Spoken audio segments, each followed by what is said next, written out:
Hi, my name's Eric. I'll be reading you selections from the e-edition of today's Cape Cod Times. Today's date is Monday, June 10th of 2024. We'll start with the weather, as we always do, across the Cape and Islands today. Pleasant, with a blend of sun and clouds. Beautiful day, 74 degrees the expected high, 59 in the overnight, and partly cloudy. Tomorrow, partly sunny with a shower possible in the afternoon, high of 72, low of 58. And on Wednesday, looks like partly sunny and pleasant, another nice day. Same thing with Thursday. On Wednesday, the high of 71, low of 61. On Thursday, a high of 78 and a low of 65. And on Friday, a little bit more breezy, but again, a nice day and warm. 79 the expected high, 65 the expected low in the overnight. The sun will rise today at 5:06 a.m. It will set at 8:15 p.m. We'll have 15 hours and 9 minutes of daylight. Now moving to the front of the paper, where the news and, of course, the lottery results are kept. We read these lottery results because somebody asked for them. If there's something you would like read to people who are blind or print disabled, you can call us at 508-539-2030 or email us at info@audiblelocalledger.org, and we'll consider reading it. And if you miss any of the information that we share in our readings, you can go to audiblelocalledger.org, and in the upper right corner is the Archived Readings tab. Click on that, and you'll find a week's worth of our newspaper and magazine readings that you can catch up on, as well as our shopping guides are up there for savings at the grocery store. All of that is free for people who are blind or print disabled at audiblelocalledger.org. Now, for the latest lottery results, we go to masslottery.com because the Cape Cod Times goes to press too early to give you the latest results, and if you ask for them, you certainly deserve the most recent update. So, for the numbers game of Sunday, June 9th, in the midday drawing, the numbers were 6, 8, 2, 5. Again, yesterday's midday drawing numbers in the numbers game, 6, 8, 2, 5. The evening drawing numbers last night in the numbers game were 9, 6, 1, 1. Last night's numbers game results in the evening drawing, 9, 6, 1, 1. Mass cash results for Sunday, June 9th, 7, 12, 17, 26, and 29. And Lucky for Life rounds out our lottery results for Sunday, June 9th with 2, 3, 33, 39, and 41, with 7, the bonus number. Good luck to all who play, and remember us if you win. The headline above the fold, if there was such a thing in a digital newspaper, they do things out of the kindness of their heart. Community supports Barnstable High staff after student trip foul up, by Rachel Devaney in Hyannis. Newly graduated Barnstable High School student Ewerton DeCastro tearfully spoke Wednesday at the Barnstable School Committee meeting about two school administrators, Ali Taylor and Hope Taylor, who've been on administrative leave since April 8th. They were always there, and they took me as family, said DeCastro, who wore a white T-shirt that read, "We support the Taylors." Graduation and prom wasn't the same without them. It felt like a piece was missing for a lot of us. Alik Taylor, that's spelled A-L-I-K, Taylor, is a Project Excel and dual enrollment program director at the school. Hope Taylor is an associate principal, and Rafaela Almeida is a guidance counselor. All three are currently on leave because they are alleged to have left two students on April 6th at the Belle of the Ball prom dress selection event at the Heinz Convention Center in Boston, according to school committee member Andre King. Following an investigation, according to King, school superintendent Sarah Ahern recommended dismissal for all three administrators in a letter on May 20th. In a future meeting, said King, the Taylors will have an opportunity to meet with Ahern, along with their attorneys and union representatives. At that time, they can submit any evidence they feel could support their reinstatement. King said he only has information on the Taylors' status and does not have information about the status of Almeida. Ahern declined to comment in an email to the Times on May 30th, but spoke during the school committee meeting. As a teaching institution and to fulfill our mission, we must put students' academic, social, and emotional growth at the center, said Ahern. There is a well-defined process from investigating thoroughly to whatever an outcome comes to be, by which due process rights are protected. Alik Taylor and Hope Taylor declined to comment. The couple's been working at the school since 1995. Almeida did not immediately respond to emailed requests for comment. A trip to find prom dresses to wear. According to King, the Taylors and Almeida took 22 high school students on a school bus to Boston to the prom dress event. It was a Saturday, and the students were intending to choose dresses for themselves. 3 students also drove to the event in a personal vehicle. For years, said King, Hope Taylor has held a local annual prom dress drive for students, and this year she didn't receive enough donations, he said, which is why the trip to choose dresses in Boston was scheduled. Belle of the Ball, part of the nonprofit Caring Partners, Inc., cleans and distributes prom dresses and provides related accessories at no charge to high school junior and senior girls who would otherwise not have the opportunity to attend their school's prom, according to the website. The return trip to Barnstable. The school bus returned to Barnstable with students on board, but 2 were left behind. Belle of the Ball staff gave rides home to the 2 students that were left behind, King said. None of the administrators were aware that students had been left behind until Principal Elizabeth Friedman called them to her office the following Monday, King said. They were informed about the situation and told that an investigation would take place, said King. They were then placed on administrative leave. Belle of the Ball staff didn't return emails seeking comment. Ariana Roberts, an older sister of Chantel Roberts, 18 years old, one of the students left behind in Boston, said at the Wednesday school committee meeting that she doesn't advocate firing, but that the administrators need to be held accountable. There's a way to remedy this with compassion, training, and a way to not hurt the community, said Ariana Roberts, but it's unacceptable to leave 2 girls in the city by themselves. Chantel Roberts declined to comment to the Times. Out of the kindness of their heart. About 100 people showed up to the school committee meeting, many wearing We Support the Taylors t-shirts. They don't do things for people to pat them on the back. They do things out of the kindness of their heart, said Barnstable coach Roan Ferguson. No one's perfect. Mistakes happen. Maria DeLuz-Reed, a retired Barnstable art teacher, said she's watched the Taylors make a difference in the lives of students over the last 30 years. Lucy Teixeira, 25 years old, moved to the Cape in 2014 from Boston. For a multitude of reasons, Teixeira told the Times over the phone, she had a hard time finishing high school. It was only because of the Taylors, she said, that she graduated. They easily could have just let me drop out, said Teixeira. Teixeira spoke to the Times by phone because she said she was unable to attend the school committee meeting. Retain educators of color. Danielle Hill, a 30-year resident of Barnstable and a parent, said at the school committee meeting that she's concerned that the loss of the Taylors will contribute to the health and safety of students of color at the school. In order to maintain the right trajectory, we need to retain educators of color, said Hill. There are 8.5 African-American teachers at the high school and 15.5 black teachers in the entire district, according to state records. In contrast, the agency reports that roughly 50% of students at the high school identify as non-white.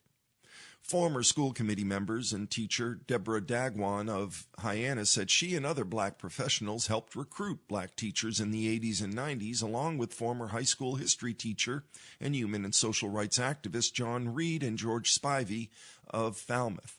But many of those teachers have since retired, said Dagwan, and others have been done away with, she said. You have tough decisions to make, but we have to change and find a way to hold on to those teachers to be more diversified. NAACP Cape Cod President Lynn Rhodes said the local chapter worked with the Barnstable school system and other schools on the Cape in the 70s and early 80s to increase the number of teachers of African descent. In a statement, Rhodes told the Times that Ahern has shown a pattern of dismissing black teachers and staff of color, bypassing diversity, equity, and inclusion committees and progressive discipline processes. The message is being sent to other black and brown employees to stay quiet, otherwise their careers will be destroyed, Rhodes said. During the school committee meeting, Ahern said her record stands for itself. I'd like to think that I've proven during my time to be measured and thoughtful, said Ahern. Tanaya Taylor, the Taylor's daughter, asked school committee members for leniency for her parents. My parents are taking responsibility for what they've done, said Tanaya Taylor. They continue to dedicate their time to this community. She asked committee members to consider what would happen to their family and community members if they were dismissed. The next story in today's Cape Cod Times of Monday, June 10th, Barnstable deputy to be arraigned on assault by Zane Razak. A 38-year-old deputy corrections officer with the Barnstable County Sheriff's Office has been arrested by state police for allegedly assaulting an inmate at the Barnstable County Sheriff's Department, according to a news release from Cape and Islands District Attorney Robert J. Galabois. The nude Bedford man faces charges of assault, 2 charges of assault and battery with a dangerous weapon, and intimidation of a witness. He'll be arraigned on Monday at the Falmouth District Court.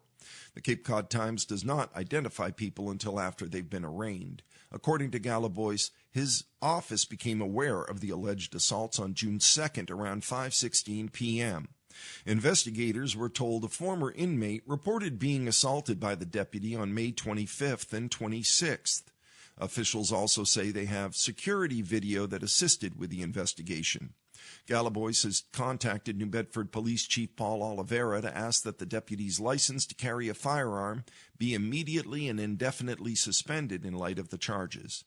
These charges concern an individual entrusted to the care and custody of the Barnstable County Correctional Facility, and if proven to be true, stand in stark contrast to the faithful service of the good men and women who so honorably represent the Barnstable County Sheriff's Office every day, reads a statement from Barnstable County Sheriff Donna Buckley's office.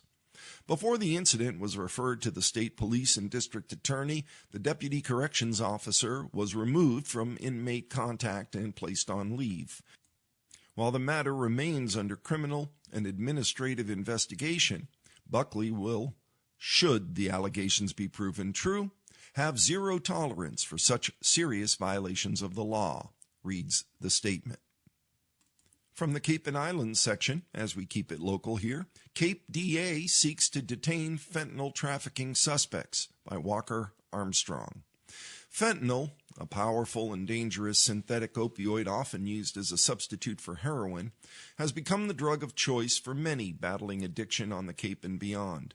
Given the severity of the problem, Cape and Islands District Attorney Robert Galabois, who took office in January of 2023, has implemented a policy of requesting dangerousness hearings for fentanyl trafficking cases, something he said the previous administration did not do. I want them held, Galabois said of individuals charged with fentanyl trafficking, which involves possessing at least 10 grams of the substance. We've seen outrageous numbers regarding both fatal and non-fatal overdoses that are attributed to fentanyl, and it's destroying people's lives. It's destroying families. Although the Barnstable County Correctional Facility in Bourne is used as a short-term detention facility for individuals serving sentences of no more than 2.5 years, a majority of incarcerated people are held there in pretrial detention, awaiting trial or sentencing. When making a determination to detain an individual during the pretrial process, the state of Massachusetts uses a variety of factors. One such element is the result of a dangerousness hearing, which a judge ultimately determines the outcome of, but which the district attorney's office can request. Despite a 32% decrease in the pretrial detainee population since 2018, Barnstable County has seen a nearly 100% increase in the number of dangerousness hearings, according to data from the state's Trial Court Department of Research and Planning and Criminal Justice Cross-Tracking System. A 98% increase in the number of dangerousness hearings in Barnstable County occurred between 2021 and 2022, according to the Trial Court Department of Research and Planning. There were 61 dangerousness hearings in 2021 and 121 in 2022, with the data also showing 170 in 2023 and 147 so far this year. Galliboy said holding someone charged with trafficking fentanyl is crucial for ensuring public safety due to the drug's toxicity in small quantities and the additional complications posed by fentanyl mixed with xylazine, which hampers the effectiveness of Narcan. When you're at that level of drug trafficking, you're in the business of selling poison to people, Galliboy said. As far as I understand from checking in with our district court team, the court has been agreeing with our request to hold people as a danger when they're trafficking in fentanyl. Galliboy's office stated their policy regarding dangerousness hearings on drug trafficking cases involving fentanyl is effective, citing a 2023 overdose data report for Barnstable County from Kelly Research Associates that showed a 10% decrease in non-fatal overdoses since 2022, along with a 7% decrease in fatal overdoses. There's no heroin around anyway. You never see it, said Jeremy Wobecki, 49 years old, a Falmouth resident and former inmate of the Barnstable County Correctional Facility who has struggled with addiction in the past. It's a terrible thing. It's like you have one choice if you need to get high: fentanyl. Wobecki, who recently lost his brother to a fentanyl overdose, said it's important to look at each case individually to determine if a dangerousness hearing is warranted. He said most of the time people who are in possession of fentanyl with the intent to sell are addicts themselves. Most people are just trying to feed their habit by selling drugs a lot of times. That's their goal, not to make money, just to get high, Wobecki said. Clearly, someone who's using fentanyl could have that much in their possession, 10 grams or whatever it is, without being a trafficker, without being dangerous to the community. Ben Foreman, research director for the nonprofit Massachusetts Institute for a New Commonwealth, or Mass Inc., helped author a study outlining a vast array of improvements that have been made throughout the state's incarceration system. He said new policies regarding incarceration for fentanyl-related charges is a trade-off between dynamic criminal justice reforms and old ways of thinking. We saw that people who were convicted for drug trafficking are staying in prison on average longer now because of those enhancements for fentanyl, Foreman said. But because we reduced the sentences for other drugs, the amount of prison years that we're spending each year incarcerating people for drug dealing has fallen. Foreman said there is a need for more work in areas such as criminal record sealing, housing support, and treatment services to reduce recidivism and improve overall system outcomes. He also underscored the importance of keeping the level of treatment up to meet the need for substance abuse treatment. We've decarcerated, but we still need to make alternative investments in the community, Foreman said. Jails and prisons were like de facto treatment centers, and now those folks aren't going to prisons and jails for the most part. They're in the community seeking treatment. Also from the Cape and Islands section of today's Cape Cod Times, dated June 10th, a Monday, prosecution ends against off-duty National Guardsman in Falmouth Court by Walker Armstrong. An off-duty National Guard officer from Joint Base Cape Cod was cleared of all charges on Monday relating to a September 2022 incident in which he pursued a tour bus carrying seniors to their East Falmouth hotel, believing it was transporting migrants due to a Tallahassee, Florida sign on its side. Christopher Hoffman, 53 years old, faced multiple charges, including driving under the influence of alcohol, negligent driving, possessing an open container of alcohol in a vehicle, and disorderly conduct. He pleaded not guilty to all charges. Hoffman recorded his pursuit of the bus on Facebook Live. Defense attorney John Diamond could not be immediately reached for comment. Falmouth District Court Judge Paul G. Pino dismissed all charges Monday against Hoffman due to lack of prosecution, officially ordering the dismissal on Wednesday.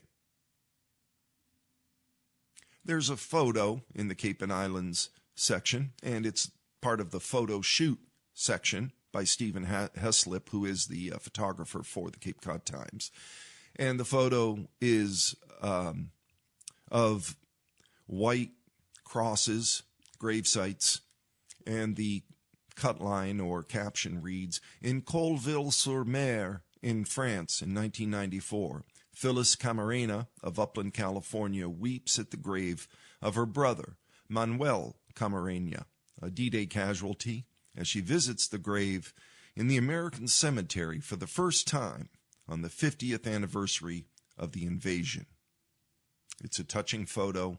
There's a French flag, an American flag, small ones, placed in the ground in front of a large cross with her brother's name. 80 years have passed since the D-Day invasion on June 6, 1944. The world took pause on Thursday to honor those veterans still surviving who made the pilgrimage to Normandy, the greatest generation survivors who fought along the French coastline, many near or at the age of 100 or older now, gathered for a last hurrah. As a son of a World War II Army veteran, I've always had a great respect for this group. Growing up, that part of my father's life was rarely mentioned. There was an old wool army uniform tucked in the back of a closet along with a scrapbook diary, not sure which, he kept during his service in the Philippines. He was drafted out of college and on his return finished his degree and became a teacher. The war years were the past. He was always looking to the future. Over the years, I've been lucky to photograph many of the D-Day vets who lived on the Cape. 30 years ago, enough of them were making the journey back to Normandy that the Cape Cod Times sent myself and a reporter, Brian Lance, over to cover the 50th anniversary in 1994. Our journey started in England, attending several ceremonies in the British countryside south of London before making our way to Portsmouth for a ferry ride across the English Channel to Cherbourg in France. The ship was filled with veterans who seemed to relish a very rough crossing, reminding them of their D-Day voyage. Using limited French language skills from high school, we navigated our way around the Normandy coast. In the days before cell phones, locating our Cape veterans often relied on sheer luck, hoping they'd be at meeting locations that were set up before we left the States. Our batting average was good despite those odds. By the time D-Day arrived, everyone and everything was at one location, the American cemetery at Colville-sur-Mer. The white crosses marked the graves which spread out with military precision looking west out to sea. A long list of world leaders was there for the ceremony, and in the pre-9/11 days, a media pass permitted just about free-range access. But my most memorable image from that day was not of the dignitaries, but way in the back of the cemetery, as Phyllis Camarena grieved at the grave of her brother, Manuel, whom she never knew. 30 years have passed. I still see that image in my mind's eye. Looking forward, hopefully we have the courage to make the world right, the same way those who stormed the Normandy beaches did 80 years ago. A little explanation for that photo, which is a very touching photo. Our next story, Man Flown to Hospital Following Oil Tank Explosion in Hyannis by Zane Razak. A man with life-threatening injuries was flown to a Boston hospital after a waste oil storage tank exploded and ignited a fire in Hyannis, according to the fire department. The department did not have further information about the man's status on Sunday. At 2:23 p.m. Friday, first responders received a 911 call about a fire or explosion at 105 Ferndock Street and dispatched the Hyannis Fire and Barnstable Police Departments. The first Barnstable police sergeant on the scene determined that one person was still in the burning building. Fire crews rescued the man and brought him outside to an awaiting Hyannis ambulance. Additional fire companies arrived and extinguished the fire. The fire was associated with the failure of a waste oil storage tank, which released a substantial amount of oil and other fluids inside and removed, reads the press release from the Hyannis Fire Department. The man needs to undergo extensive decontamination before he could be flown. The man needed to undergo extensive decontamination before he could be flown via Boston Med flight, according to officials. The Mass DEP and the town of Barnstable Health and Public Works Department were on hand to limit the effects of the spilled oil. The fire and explosion are under investigation by state troopers assigned to the State Fire Marshal's Office, Barnstable Police Department, and Hyannis Fire Department. There are some more photos of a different sort, taking up the challenge. There are 3 pictures here with a caption that reads, Special Olympian Eli Eldridge holds the torch high as he leads the opening procession Friday to start the Special Olympics game day at Monomoy High School in Harwich for 11 schools from across the Cape. Athlete Theo Balagadia from DY High School sinks a basket at the Special Olympics game day. Another photo, athletes, coaches, and volunteers weave their way under the parachute game, one of the activities at the Special Olympics game day. All of these photos are by the man, Steve Heslip, who is the photographer for the Cape Cod Times and who wrote that story about the visit to the cemetery in France for D-Day's 50th anniversary. Along those lines, we're complete with our local news. Biden visits cemetery in France that Trump skipped, by Michael Collins in Belleau, France. President Joe Biden ended his 5-day trip to France on Sunday by paying his respects to World War I soldiers buried in a cemetery that former President Donald Trump refused to visit 6 years ago over weather concerns. Biden and First Lady Jill Biden participated in a wreath-laying ceremony at the Aisne-Marne American Cemetery and Memorial near the village of Belleau, about 60 miles northeast of Paris. The cemetery, which sits at the foot of Belleau Wood, is the burial ground of more than 2,000 American soldiers that were killed during the war. Most of them fought in the area and in the Marne Valley in the summer of 1918. The soldiers buried in the cemetery's sweeping curve include 1,800 U.S. Marines that were killed in the Belleau Wood.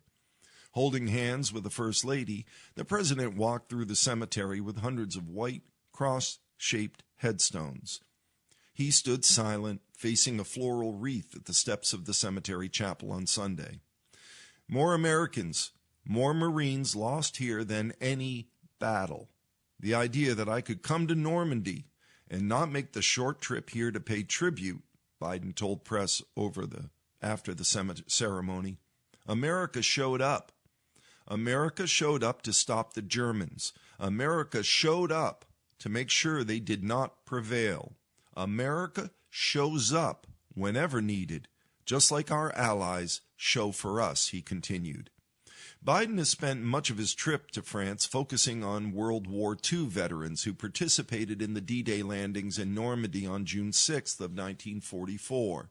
The Allied troops who stormed Normandy's beaches that day liberated Nazi-occupied France and literally saved the world, Biden said last week during ceremonies commemorating the 80th anniversary of D-Day. His stop at the Aisne-Marne Cemetery on Sunday allowed him to also honor the sacrifices of those killed in World War I, and it subtly calls attention to Trump's refusal to pay his respects to the war dead that are buried there. Trump, in 2018, during his presidency, canceled a visit to the cemetery because it was raining. Why should I go to that cemetery? It's filled with losers, Trump reportedly said, according to The Atlantic. Trump also called the fallen soldiers suckers, the magazine reported. Trump's White House denied the report, said the cemetery visit had been canceled because the rain grounded his helicopter and there wasn't enough time to close off roads for a motorcade on such short notice. But Biden has mentioned the ensuing incident several times this year during campaign events as he again faces Trump in this November's election. To me, that is such a disqualifying assertion made by a president. Suckers and losers, he told reporters at Wilkes-Barre Scranton International Airport in Pennsylvania in April. Suckers and losers. Actually, we're not completely done with the local news. There is some sports news. High school playoffs are going on. Poulin sends Nauset boys lacrosse to the Final Four. Logan Poulin scored the winning goal 6 seconds into overtime for the number 5 Nauset boys lacrosse team's 10-9 win over number 4 Newburyport Saturday in the Elite 8 of the MIAA state tournament. Logan Poulin and Colby Smith each scored 3 goals. Joey Berardi added 2 goals, and Sawyer McCutcheon and Riley Meehan each chipped in a goal for Nauset, who was 12-9. The Warriors will face number 1 Medfield tomorrow, Tuesday, in the Final Four. This is written by Courtney Jacobs, by the way. Boys lacrosse in Division 4, the Elite 8, number 1, Nantucket 15, number 8, Manchester Essex 3. After coming up short in the Elite 8 the last 2 seasons, the Whalers, who are 19-1, are headed to the Final Four. They'll face number 13 Swampscott on Tuesday in the Final Four. Girls lacrosse, Division 4, Elite 8, number 7 Norwell 13, number 2 Nantucket 11. The Whalers, who were 22-1, unbeaten season came to an end in the Elite 8 after 22 straight wins. In Division 3, round of 8, number 2 Newburyport 16, number 7 Cape Cod Academy 3. The Seahawks, 15-5, finished their season in the Elite 8 after they fell in the round of 16 the last 2 seasons. In boys tennis, Division 3, round of 8, number 5 Martha's Vineyard 3, number 4 Apponequet 2. The Vineyarders, 15-4, are headed to the Final Four for the second consecutive season. They'll go up against the top seed Weston at a later date and time TBD. Girls tennis, Division 4, round of 8, number 2 Manchester Essex 4, number 10 Monomoy 1. The Sharks, 16-5 season, finished in the round of 8. Lily Gold defeated Nina Zalosh in second singles for Monomoy. The Sharks swept number 7 Lennox Memorial in the round of 16 and swept number 23 Rockport in the round of 32. And finally, in baseball, Division 5, round of 8, number 15 Greenfield 7, number 23 Bourne 3. The Canalmen, 6-18, playoff run of defending their Division 5 state championship came to a close in the Elite 8. Bourne finished the regular season and started their postseason 3-0 with wins over number 42 Gateway Regional, number 10 Westport, and number 26 Mount Greylock Regional. Division 3, round of 8, number 4 Apponequet 1, number 12 Sandwich 0. In a pitcher's duel, the Blue Knights, who were 16-7, came up just short in the round of 8. Matthew Taylor pitched a complete game, striking out 14 on the mound, while Matt Sullivan had 2 of the team's 5 hits for Sandwich.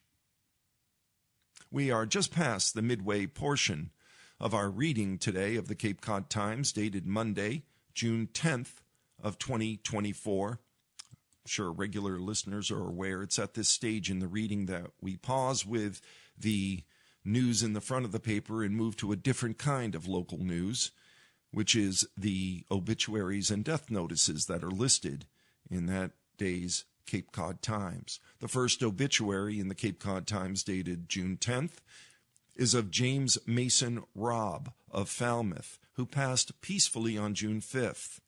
Jim was born and raised in Glastonbury, Connecticut. A graduate of Cornell University and the University of Rhode Island, Jim was a marine geologist for the U.S. Geological Survey in Woods Hole for many years.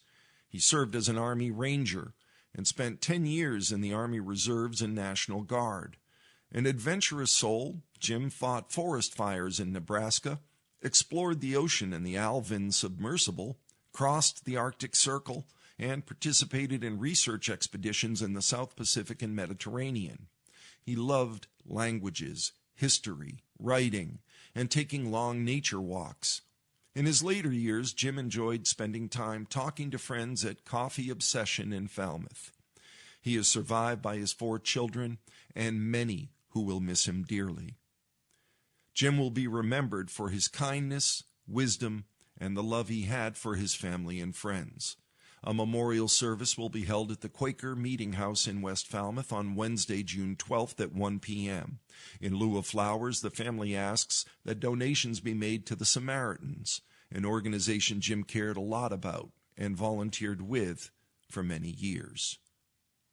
The next obituary in the Cape Cod Times of June 10th is of Philip Andrew Fingato of Centerville, known as Andy, who at the age of 57 passed peacefully on May 22nd. He was surrounded by his beloved wife and family. Those who knew him agree that the world lost a truly good man when Andy departed. This sentiment is widely shared as many recognize how rare individuals like him are. He was a deeply compassionate person who dedicated countless hours to serving his family, friends, fellow veterans, wildlife, and the wider community. His life's mission was clear and unwavering: to leave this world better than he found it, a goal he achieved with remarkable success. Born in Maryland, Andy moved to Cape Cod during his childhood and graduated from Barnstable High School. He attended UMass Amherst and earned a bachelor's degree in history. Upon graduation, he was commissioned as an officer in the U.S. Marine Corps, serving 9 years, earning the rank of captain. For the last 15 years, Andy's been employed by Ace Conwell Home Center in Provincetown, where he forged numerous friendships and made significant contributions to the business and local community. In conjunction with a demanding career in retail, he earned his master's degree in organizational management. He volunteered tirelessly for various organizations, notably the Cape Wildlife Center, and as commander of the Provincetown VFW Post 3152 from 2013 to 2016.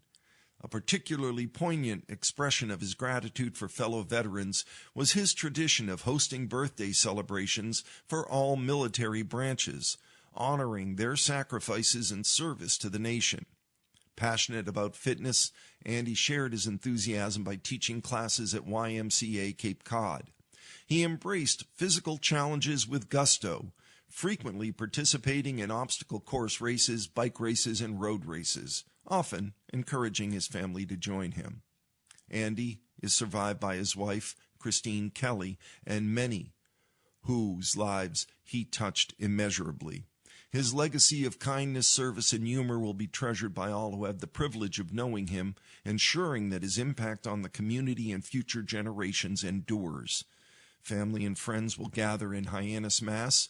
On Thursday, June 27th, to pay respects from 8:30 a.m. to 10:30 a.m. at Doanbeal and Ames, located at 160 West Main Street, followed by a celebration of life at 10:30 a.m. In lieu of flowers, any donations should be made to Cape Wildlife Center of Barnstable or Wild Care of Eastham.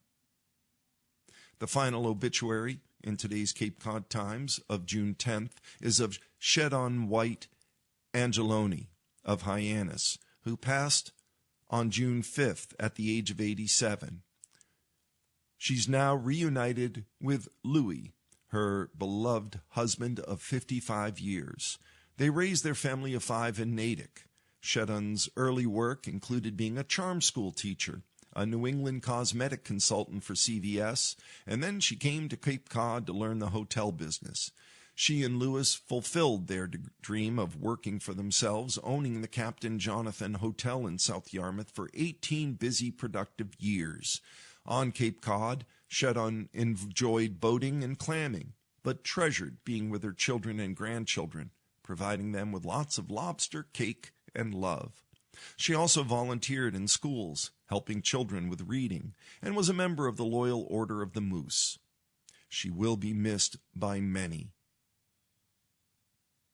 Born in Somerville, she was the beloved sister to the late Thayer White. The memorial and burial will be private. And that concludes the obituaries and death notices listed in today's Cape Cod Times dated Monday, June 10th of 2024. Heading back to the front of the paper, where the national news and more regional news is kept.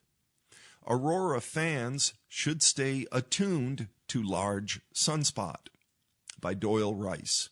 Space weather forecasters are watching closely as the massive sunspot that produced last month's spectacular aurora display continues to rotate across the sun. The spot will be in Earth's sight for another week or so, forecasters said Thursday, meaning this specific window of opportunity for potential aurora viewing only has a few days left. So far, the sunspot, now known as region number 3697, has produced nothing that could lead to a significant or widespread aurora on Earth. If it does, sky watchers will likely receive advance notice of only a few hours or a day, one of the limitations of the difficult art of predicting where and when the northern lights will appear. 3697 is still relatively large and magnetically complex, meaning it's certainly capable of producing intense solar flares, and most importantly, the coronal mass ejections that are needed for aurora. Brian Brasher, project manager at NOAA's Space Weather Prediction Center, said in an email on Thursday. It should rotate away from view in the next week or so. In order for auroras to be visible across the U.S., Brasher said a significant geomagnetic storm is needed. To approach the aurora sightings we saw last month, where they're visible across large parts of the continental U.S., you'll need a strong G4 or extreme G5 geomagnetic storm, he said. Geomagnetic storms are produced by solar flares and coronal mass ejections from the surface of the sun. They're more common when sunspots appear on the sun's surface. Extra strong sunspots can trigger auroras, but also pose a danger to satellites, airplanes, GPS navigation, and the power grid. People usually don't have much time to prepare for the aurora. However, last month's large storm was generated by a solar explosion that could be seen by forecasters days before it splashed across Earth's atmosphere. The average sunspot number for May 2024 was 172. That's the highest value in 22 years, according to astronomer Tony Phillips of spaceweather.com. The higher the number, the more sunspots there are. So far, June is even higher at 200. If this continues for the rest of the month, June could log the highest sunspot counts since December of 2001, rivaling the peak of potent solar cycle 23, he said. The sun goes through 11-year cycles which alternate between so-called solar maximums and solar minimums. As of the middle of 2024, we're nearing the solar maximum of solar cycle 25, when solar activity will be at its highest. While there are currently no geomagnetic storm watches, we are approaching the period in the sun's 11-year cycle of maximum activity, solar maximum, which we expect to occur sometime between now and the end of the year, Brasher said. With that in mind, people can expect elevated chances for geomagnetic storms for at least the next couple of years, he said.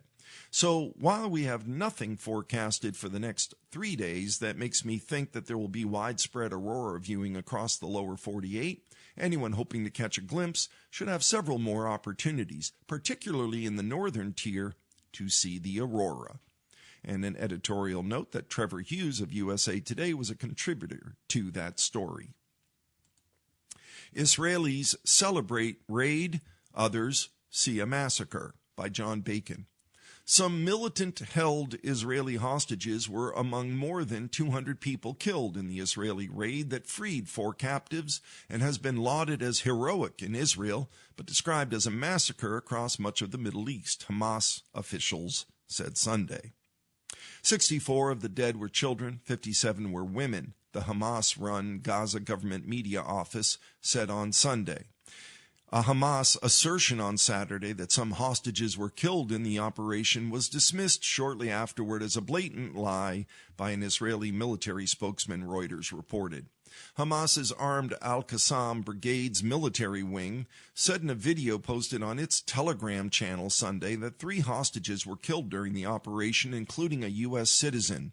The group did not release the names of those said to be killed, but the video showed what appeared to be 3 unidentifiable corpses using sensor bars over their faces, Reuters reported.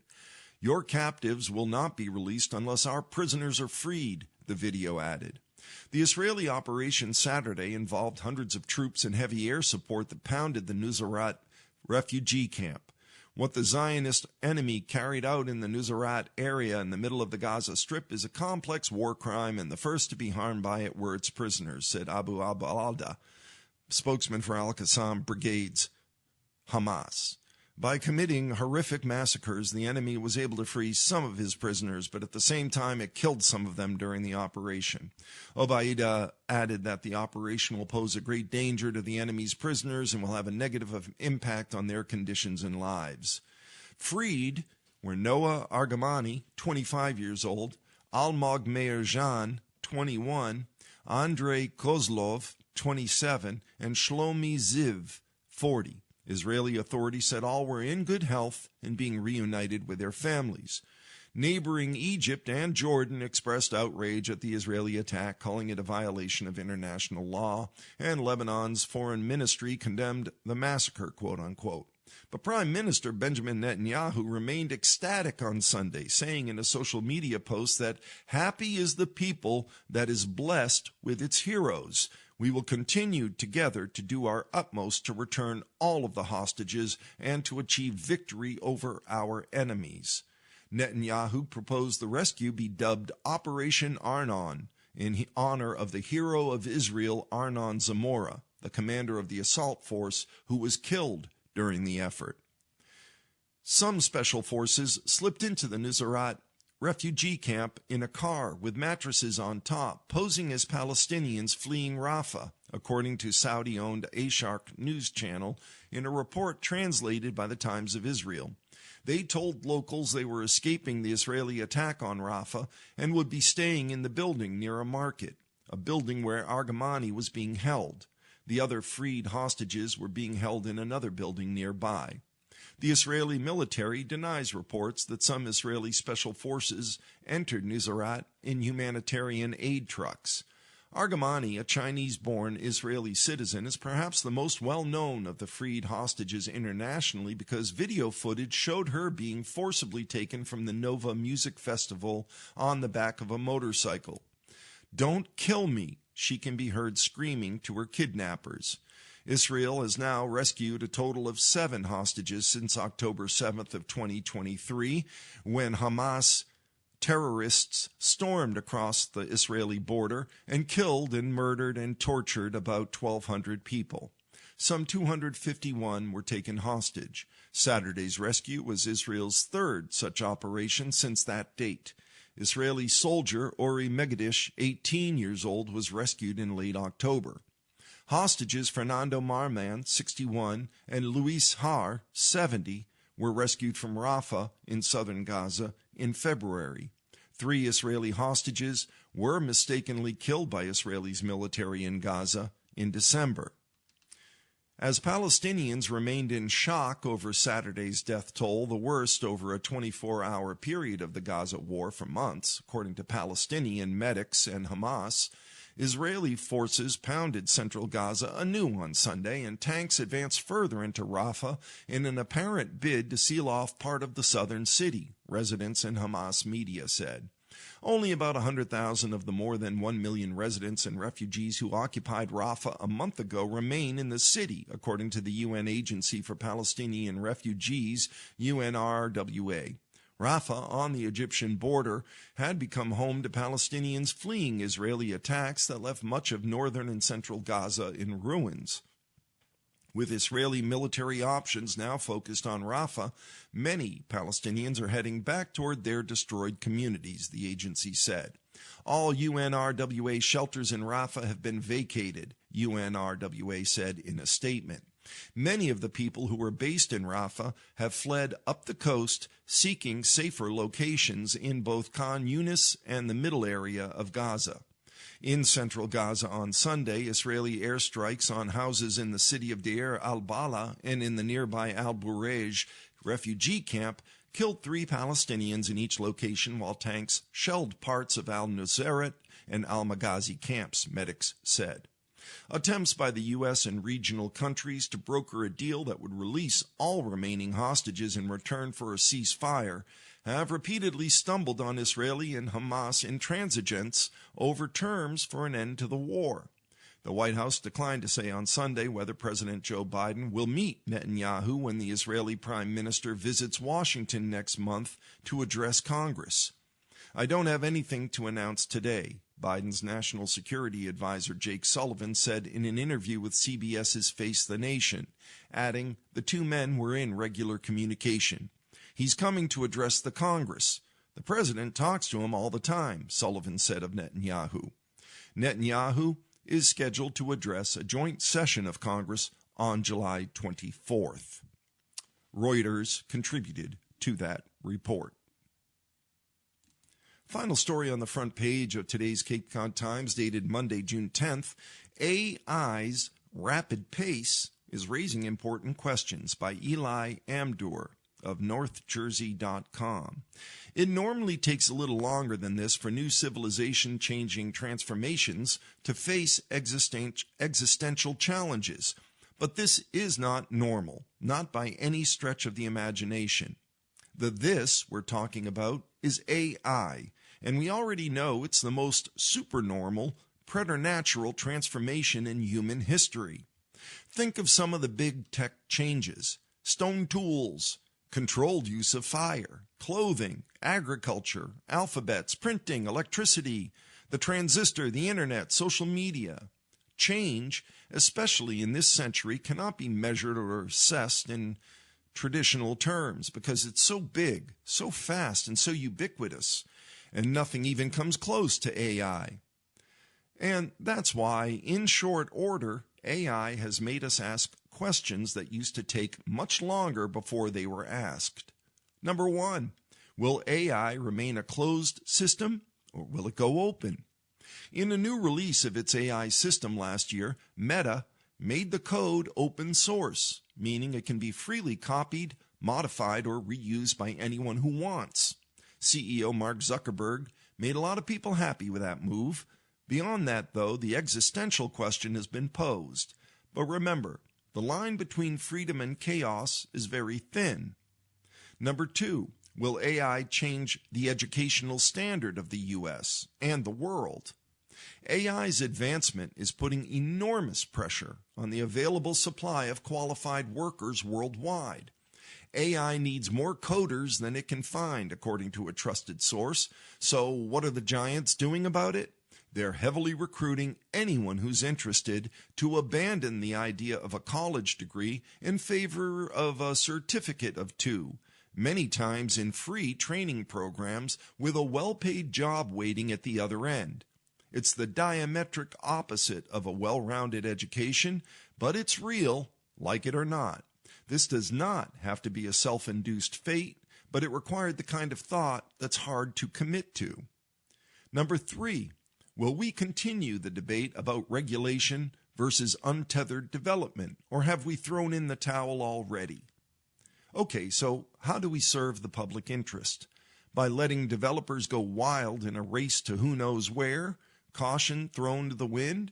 Or do we become overcautious and probably lose that race? It's the conundrum of all conundrums.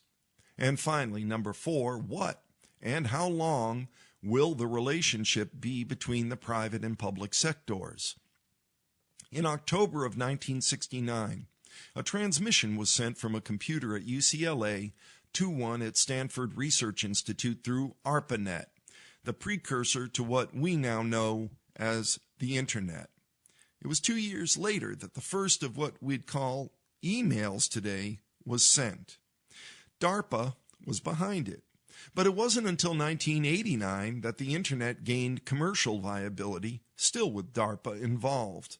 However, as the tale unfolds, email became so big, so fast, out of control in fact, that the government had enough and backed out.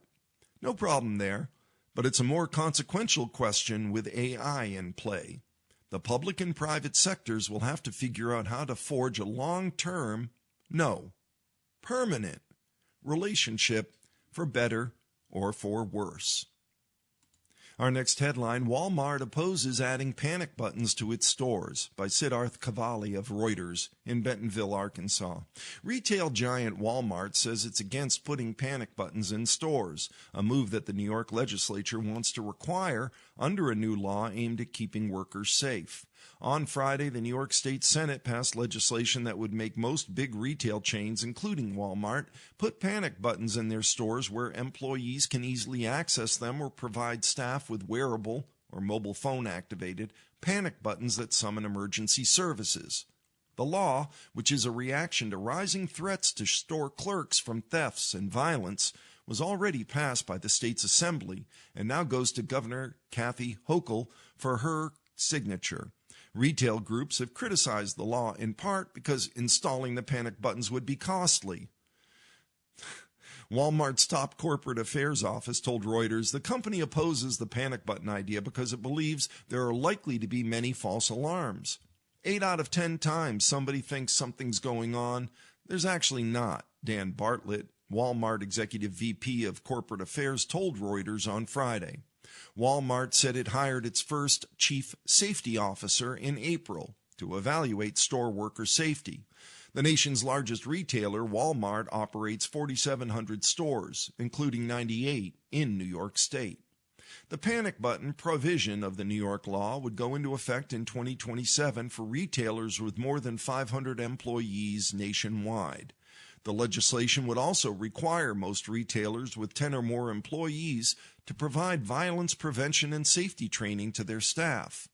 While Walmart is not unionized, the Retail, Wholesale, and Department Store Union, which represents more than 100,000 U.S. workers, has pushed for the bill to become law in New York. A group of retail industry lobbyists, including the National Retail Federation and the Food Industry Alliance of New York State, has opposed it because it cost money. They also endorsed a New York Police Department Community Affairs Bureau statement opposing panic buttons. A New York City Council committee said in 2019 phone calls to 911 are better because they give responders vital information that panic buttons do not. We stand by the letter and have concerns relative to mandating panic buttons, Michael Durant, CEO of the Food Industry Alliance of New York State, told Reuters on Saturday. We'll close with a little bit of advice from Ask Carolyn. Dear Carolyn, earlier this week I overheard my husband say some really negative, hurtful things about me. I thought he was on a work call, but I realized he was actually talking with his therapist. I was so surprised it took me a little while to understand what I was hearing and hightail it to another area of the house.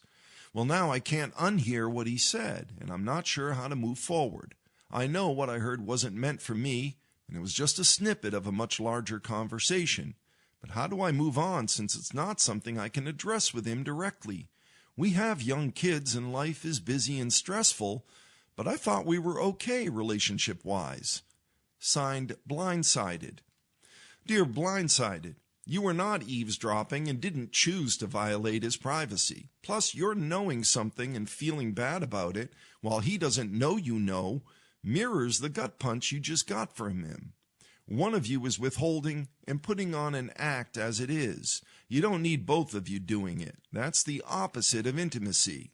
So admit you accidentally caught some stray words that were hurtful to you before you pieced it together and hightailed it elsewhere. Then say you're mentioning it for 2 reasons. You don't want to lie to him by omission about the overhearing or about your feelings, and you do want him to take soundproofing precautions before his next appointment. Tell him if he's not ready, you and he don't have to discuss the substance of what you overheard. You're both still better off coming clean to the extent that you feel you are able. Another answer. Blindsided. I was seeing a therapist to deal with frustrations in my marriage over little things that I knew didn't affect the big important things, but nevertheless left me resentful. I just needed a safe space to sort the wheat from the chaff and decide what issues were worth raising with my spouse. I would have died if my spouse heard me, because these sometimes petty frustrations didn't reflect how much I love him. But I needed a place to unload it all, and with a therapist I could just say it bluntly and unveil ugly momentary thoughts. I hope this helps you process what you heard. And finally, Carolyn, I have a daughter, 27, who has a long-term boyfriend I like very much. And recently they moved in together. My daughter's having doubts about their future. He's an introvert and uncomfortable in social situations, and she describes him as emotionally unavailable. My daughter confides in me often, and I try to be supportive but not make recommendations other than that couples therapy might help. Can you suggest how I can best do this? Signed, Not That Mom. Hey, Not That Mom, listening and giving her room to figure this out for herself is totally appropriate, as is. If you sense she wants more from you, then resist the urge to unleash the opinions, because they could marry, and your "ugh, you can do so much better" will become eternal. Instead, escalate to leading questions. What answer do you wish someone would give you? Or what epiphany are you waiting for? Prompt her to make the stronger recommendations she needs. And with that excellent advice, we've come to the end of our reading of the Cape Cod Times for Monday, June 10th of 2024. This is your reader, Eric, saying be well, be safe, look after each other. Remember our veterans, especially those who have passed in our obituaries. Bye for now.